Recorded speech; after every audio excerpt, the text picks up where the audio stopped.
उस विजन के साथ ओबीसीज को जोड़ना भी चाहिए, पिछड़े हुओं को जोड़ना भी चाहिए, मुसलमानों को जोड़ना भूल गए। क्या सिर्फ मुसलमान सिर्फ इसलिए है, क्या मुसलमान सिर्फ इसलिए 30 सेकेंड्स आप गिनिए। थैंक यू मैडम चेयरपर्सन, मेरे पास वक्त उतना ज़्यादा नहीं है, कम है, मैं पॉइंट पे आ जाता हूँ। हैरत हुई जब एक पैराग्राफ सुना भी और फिर पढ़ा भी पेज 19 में, जो प्रेसिडेंशियल एड्रेस में जम्मू कश्मीर के हवाले से जिक्र किया गया और ये बताया गया कि 370 हटाने के बाद वहाँ पे पार्लियामेंट इलेक्शन भी हुआ और असेंबली इलेक्शन भी हुआ। ताजुब है कैसे इस मुल्क को बेवकूफ़ बनाया जाता है। ये कोई पहली बार नहीं है कि असेंबली का इलेक्शन, पार्लियामेंट का इलेक्शन जम्मू कश्मीर में हुआ हो। 370 के होते हुए भी होता था, आपने नाजायज़ तरीके से 370 हटाया, उसके भी इलेक्शन हुआ। 370 के दौरान भी लोगों ने जमहूरियत पे यकीन दिखाया, जमहूरियत के ज़रिए अपने फैसले किए और 370 के हटाने के बाद भी लोगों ने जमहूरियत के ज़रिए जवाब दिया। वो इलेक्शन होना कोई पहली बात नहीं है, कोई ख़ास बात नहीं है। इलेक्शन इससे पहले भी हुए, आज भी होते रहे, होते भी रहेंगे। जो चीज़ बतानी चाहिए थी, जो बताई नहीं गई प्रेसिडेंशियल एड्रेस में, कि जम्मू कश्मीर में 370 हटाने से क्या नुकसानात हुए, 370 के होने से क्या फ़ायदे थे, जो बात मुल्क को बताई नहीं जाती है, जो बात इस ऐवान को बताई नहीं जाती है, जो बात उस प्रेसिडेंशियल एड्रेस में होनी चाहिए थी, जिसका जिक्र नहीं हुआ। कुछ पॉइंट्स की तरफ मैं इशारा करूंगा। जो बात होनी चाहिए थी, हकीकत ये थी कि ह्यूमन डेवलपमेंट इंडेक्स अगर आप उठा के देखें 370 के होते हुए और 370 के बाद, 370 के होते हुए जम्मू कश्मीर कोई पिछड़ा राष्ट्र, पिछड़ा हुआ राज्य नहीं था, पसमानदा रियासत नहीं थी। 370 के होते हुए HDI के इंडेक्स पे, ह्यूमन डेवलपमेंट इंडेक्स पे जम्मू कश्मीर का शुमार 6ठे रियासत का होता था।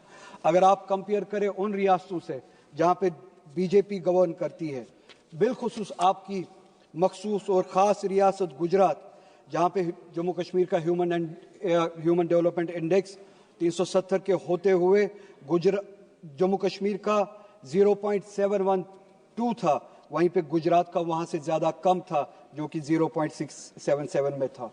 हरियाणा का जम्मू कश्मीर से कम था, 0.702 पे। उत्तर प्रदेश का उससे भी कम था, 0.596 पे। मध्य प्रदेश का जम्मू कश्मीर से बहुत ज़्यादा कम था, 0.606 पे। बिहार का 0.76 पे। काश उस तरफ तवज्जो दी होती। जम्मू कश्मीर पे जो तोहमतें लगाते हो, जो जबकि हकीकत कुछ और है। 370 के होते हुए जम्मू कश्मीर इन सब रियासतों से, जिसमें आपकी गुजरात भी शामिल है, बहुत ज़्यादा बेहतर थी। पॉवर्टी राइट 370 के होते हुए, जिसका जिक्र यहाँ पे नहीं हुआ, जो बताया जाना चाहिए था, जम्मू कश्मीर जो इस मुल्क की सर्वे हुई है, आखिरी सर्वे हुई है, जम्मू कश्मीर में 10.3% पे थी, जो कि गुजरात से कहीं ज़्यादा बेहतर है। गुजरात जहाँ पे 16.6 की पॉवर्टी रेट है, परसेंटेज है। यूपी की 29.4% है। मध्य प्रदेश की 31.7 पॉवर्टी परसेंटेज है। बिहार की 33.7 और 370 के होते हुए उसी मुकाबले में जम्मू कश्मीर की सिर्फ और सिर्फ 10.3 पॉवर्टी रेट थी। ये बताना आप भूल गए। इस मुल्क को आप बेवकूफ़ बनाते हैं, इस मुल्क को आप मिसलीड करते हैं। लाइफ एक्सपेक्टेंसी पे बात करें, 370 के होते हुए आपकी जो सर्वे हुई है इस मुल्क में 2009 से लेकर 2016 तक, अगर आप कंपैरिजन करें, जम्मू कश्मीर में लाइफ एक्सपेक्टेंसी की जो रेट थी वो उम्र बन चुकी थी 73.5, गुजरात की उससे कम थी 68.7, यानी जम्मू कश्मीर में लाइफ एक्सपेक्टेंसी ज़्यादा थी गुजरात से। हरियाणा में 69.4, यूपी में 60.3, मध्य प्रदेश में 60.2, बिहार में 68 और इस सब के मुकाबले में इन सबसे ज़्यादा कश्मीर में थी 73.5। एजुकेशन के हवाले से आप बात करें, एक ही इंडिकेटर की मैं बात करता हूं, gross enrolment ratio for higher education. जो हायर एजुकेशन में लोग दाखिला लेते थे, एनरोल करते थे, जम्मू कश्मीर में इन सब रियासतों से ज्यादा थी 370 के होते हुए। 370 के होते हुए 30.9% थी जम्मू कश्मीर में, और गुजरात की उसी मुकाबले में बहुत ज्यादा कम थी 20.4। यानी कि जम्मू कश्मीर में 370 के होते हुए हायर एजुकेशन में 31% परसेंटेज जो है आबादी की जाती थी, और गुजरात में उससे बहुत ज़्यादा कम 20% जाती थी। हरियाणा में 29.4%, यूपी में 25.8%, मध्य प्रदेश में 22.6%, बिहार में सिर्फ और सिर्फ 14%। ये है हालत जो कश्मीर की थी, जिस राह पे ये कश्मीर था। इनकम की अगर बात करें, मैं ज़्यादा इंडेक्सेस में जाऊंगा नहीं। पॉवर्टी की मैंने बात की, जम्मू कश्मीर गुजरात से भी बेहतर था, हरियाणा से भी बेहतर था, यूपी से भी बेहतर था, मध्य प्रदेश से भी बेहतर था, बिहार से भी बेहतर था। सिर्फ 2 मिनट चाहिए मैडम चेयरपर्सन, मैं कंक्लूड करूंगा, मुझे पता है मेरे पास वक्त ज्यादा नहीं है। पोस्ट एब्रोगेशन का डाटा, एक ही इंडिकेटर उठाते, ये सारे इंडिकेटर्स 370 के होते हुए जो यहाँ पे बताया नहीं गया, पोस्ट एब्रोगेशन का इंडिकेटर एक ही अगर उठाए, एम्प्लॉयमेंट का, चूंकि मेरे पास वक्त नहीं है, उसी रियासत में जहां पे ये इंडिकेटर्स थे, आज एम्प्लॉयमेंट जो रेट है वो 32% पे पहुंची है। पहली बार हमने देखा है।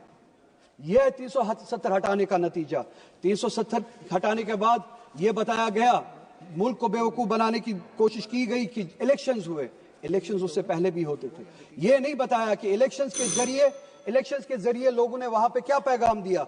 इलेक्शंस के जरिए पैगाम दिया, असेंबली में रेजोल्यूशन पास हुआ, न सिर्फ 370 बल्कि कॉन्स्टिट्यूशन के जरिए इस रियासत को, जम्मू कश्मीर को, जो 1953 से पहले जो स्टेटस मिला था, असेंबली ने वो रेजोल्यूशन पास किया कि हमें तब तक ये स्टेटस कबूल नहीं है जब तक वो स्टेटस बहाल ना किया जाए। असेंबली के जरिए हालांकि मेरी वो ख्वाहिश नहीं है सिर्फ स्टेटहुड बहाल किया जाए यहाँ पे, मगर असेंबली के जरिए, और बहुत सारे लोग, सिर्फ 1 मिनट मैडम, सिर्फ 1 मिनट, बहुत सारे लोग आपके उन वादों पे उम्मीद लगाए हैं कि आपने यहाँ पे चलिए स्टेटहुड की बहाली के हवाले से वादे किए हैं, सुप्रीम कोर्ट में वादे किए हैं, वो वादे आप कब पूरा करेंगे और रेजोल्यूशन पे अमल कब करेंगे। जो स्टेटस था जम्मू कश्मीर का 1953 से पहले, वो एक दिन इस मुल्क को वापस करना पड़ेगा। और आखिर में मैडम, पूरे मुल्क में जो मुसलमानों की हालत है, मैडम कंप्लीट करिए प्लीज, सिर्फ 1 मिनट कंक्लूड करूंगा। पूरे मुल्क में मुसलमानों की जो हालत है, वो उस हालत के बारे में आप यहाँ पे जिक्र करना भूल गए। सुबह एलओपी ने भी जिक्र किया, उन्होंने भी अपने एआई रेवोल्यूशन का जिक्र किया, विजन का बताया। उस विजन के साथ ओबीसीज को जोड़ना भी चाहिए, पिछड़े हुओं को जोड़ना भी चाहिए, मुसलमानों को जोड़ना भूल गए। क्या सिर्फ मुसलमान सिर्फ इसलिए है, क्या मुसलमान सिर्फ इसलिए, 30 सेकेंड्स आप गिनिए, क्या मुसलमान सिर्फ इसलिए है कि उनको बीजेपी से डरा के इलेक्शंस में वोट हासिल किए जाए?